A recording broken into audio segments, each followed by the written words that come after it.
We're going to start a PASRR for Heidi test. We're going to first look for the individual. When she comes up, we're going to open her tab.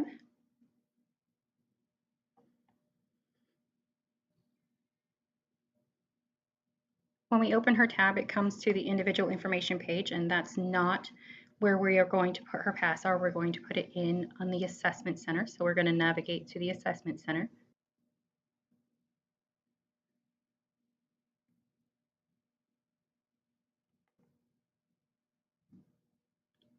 We're going to collapse the DDP so we can see PASRR and open it up, expand it. Here at DODD, we're going to click the plus button to add the PASRR.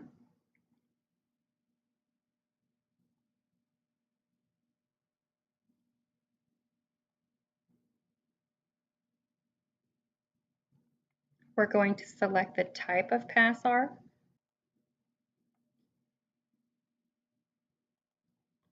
current living arrangements,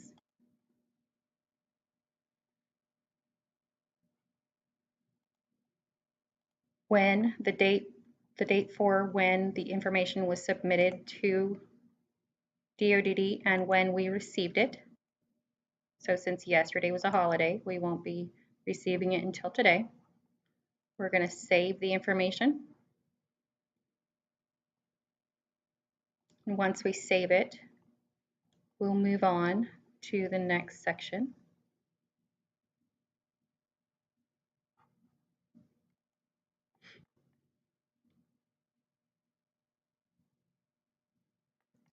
Once the information has been saved, you can see that there's a PASRR number that's been generated for this PASRR assessment. And then you can see that there's a waiver information section here. It shows that Heidi has a waiver. So there's a possibility that you'll need to put in a NICS for this PASRR assessment. Here at DODD, we're going to go through and we're going to fill in what you would find on the 3622.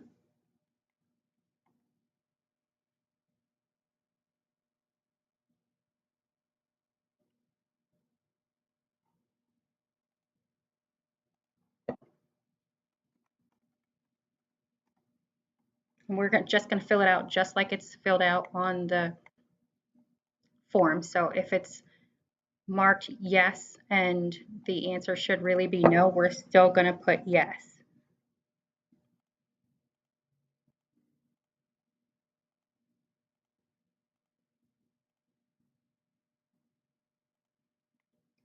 So this is again just filling out what the form says.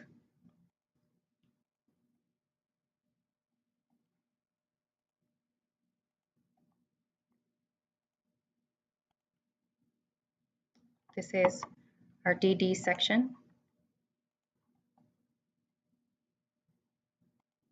So we're filling out still the 3622.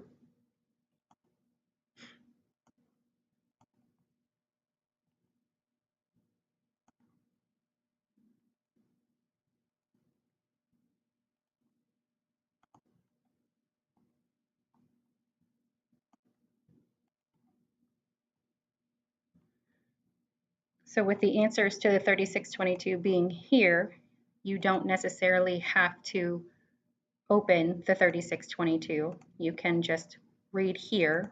We will also have the 3622 uploaded, so you can read it there if you would prefer.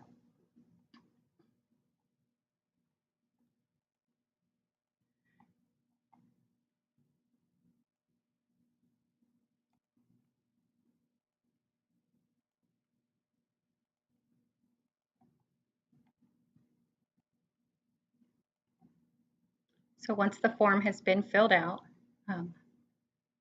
we're going to save it. So I'm not going to fill in any of these addresses at the moment because we're going to say that the form doesn't have them filled in. So we're going to save it. And then I'm going to submit it to review. Again, this is all done here at DODD. Once it's been submitted to review, we're going to send it to the reviewer, which is the county, which is the DODD contact for each county. So this one is Brandon. So Brandon's going to take it from there and he's going to look at it. He's going to look at the level 1 and say whether or not it's going to be a categorical, which would be an emergency or a respite, or if he's going to leave it as a normal pass. So we're going to leave it as a normal pass. And then he's going to go ahead and click send it to the county board. That's going to be okay. So these two sections, there's nothing required of the county board. This is just where you'll get information. When it gets submitted to the county board, I'm going to go over here and change my dashboard to the PASRR dashboard. And I'm going to see that I have a PASRR that's waiting for me. I'm going to click on the PASRR, not the individual. Clicking in the PASRR will take me directly to the PASRR. And it'll show me all of the stuff that has been inputted by DODD. Click the next stage so that I can see. Can shrink this spot. This so that I can see what I have to do. This is my section as a county board user. So this is where I will upload documents.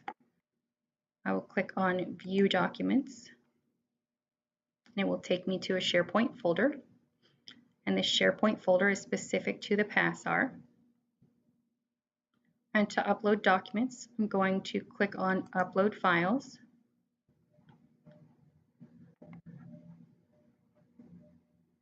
I'm going to go to the desktop. I'm going to find my PASRR social history, and I'm going to open it. It's going to upload, and it will be right here. It does show that there's required information. However, for PASRR, none of the information is required. You do not have to change anything on the side. It's already got the PASRR that it's associated with, so you don't have to put anything else in there. Just leave it uploaded as that. You can do all of the documents individually, or you can do them all as one. Once that's done, you can close the Documents section. And this section here, the County Board Level 2, is replacing the evaluation summary. It flows just like the document that you currently use. So you'll just fill it in just like you usually do. So the current living arrangements is at the top. Based on the supporting documents, do they meet DD eligibility? Yes. This is where you would also rule out the individual. So if the individual was a rule out, you would check here.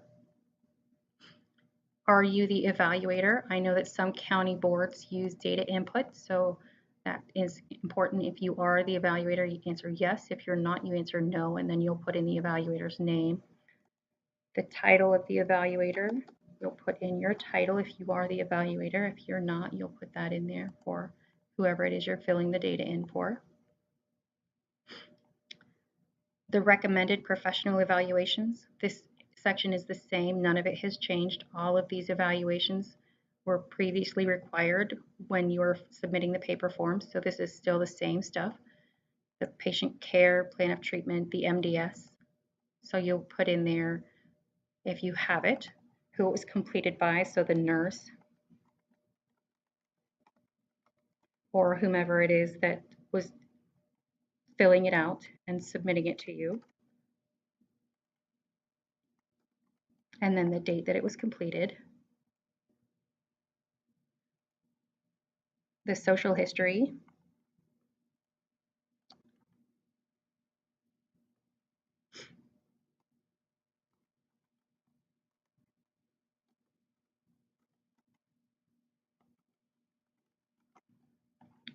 And the date that you completed it. So if you completed it today, you'll put it in today.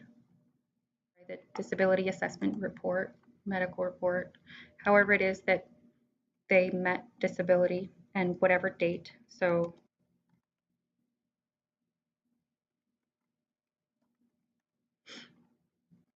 And if they met criteria in 1980, you'll put that in there. And then the Fed form, or whatever verification you use currently.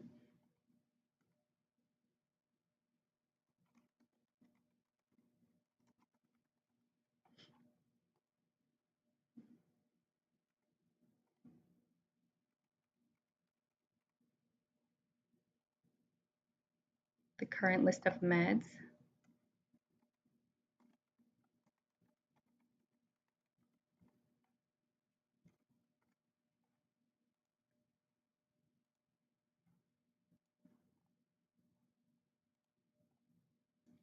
Whether or not you have current physician's orders.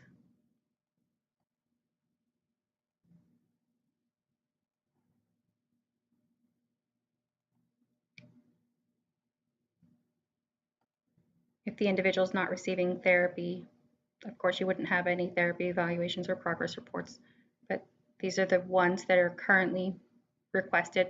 So these are the ones that are still being requested. This section, the County Board of DD recommends the following based upon the documentation reviewed. This is where you say yes or no, they do meet NIF level of services or they do not need them. So we're going to say yes. Heidi needs NIF level of services. So once we say yes, it locks the no. So if we change the yes back to blank, it will go back to unlocked and we can answer no. So if you make a mistake, you can change it, provided you don't complete it first. And then you're going to put in your recommendation here.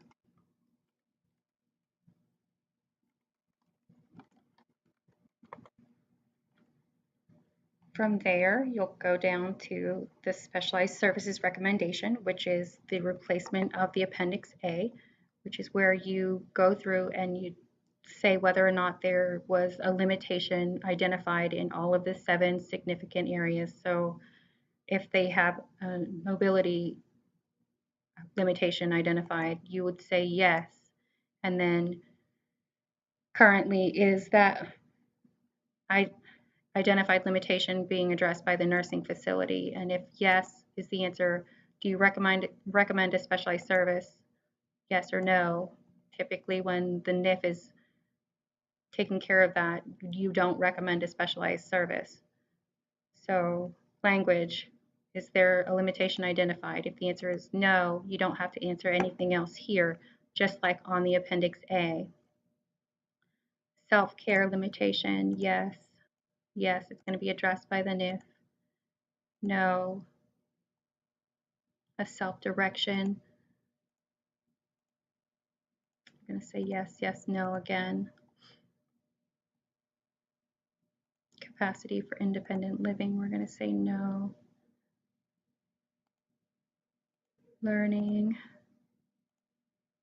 We'll say no to this one so that you can see the requirements for when it is something that's going to be a recommended specialized service. So when it's a recommended specialized service, who's going to provide the specialized service?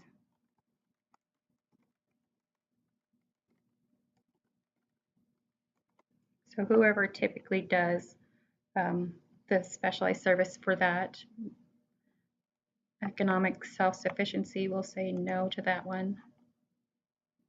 So when you're finished with that and you save it, it's going to tell us, since the limitation is noted and cannot be addressed by the nursing facility, the county board must specify the type of specialized services recommended. So same with the Appendix A, you'll be filling out this section. So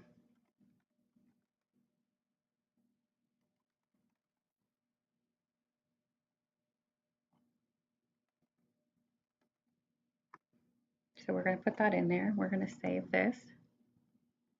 So once the county board's stuff is complete and it's saved, at the top here there's a button, click to submit to DODD. So once this button is clicked, everything gets locked. So make sure that all of the documentation that you want to be in here is in here.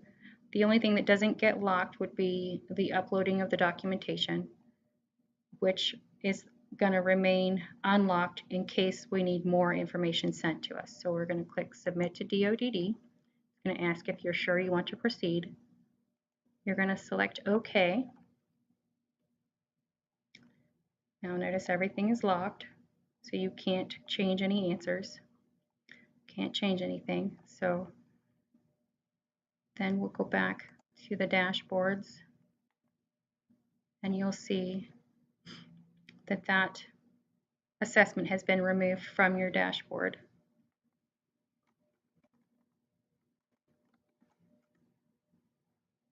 Going to look up Heidi test again.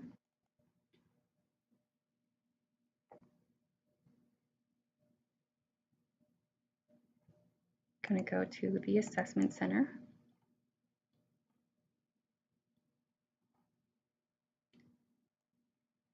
And when I look at PASRR, it shows that there's a determination in progress.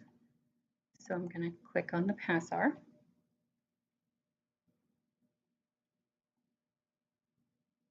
When I look here, I'm going to go to what the county board has submitted so that I can review all of the documentation that was submitted by the county board.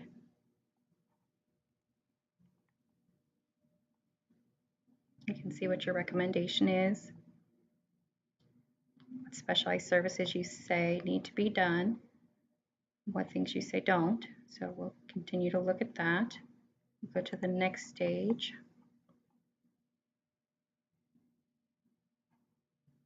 And then we'll make the determination.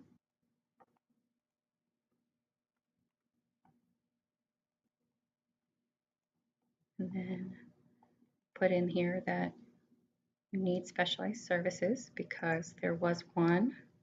And then we'll make our note. So there's all of this, it's determination in progress. So we're going to save it. And once it's saved, we can complete the assessment. And then it's going to show completed, specified, and approved. It will show in Heidi Tests PASRR section that it is approved. Currently, the letters are still going to be mailed for normal PASRRs. The only ones that you'll be able to view in the system will be categoricals. So the one that we just finished was this one, PASRR number 84. So you can see that it's complete.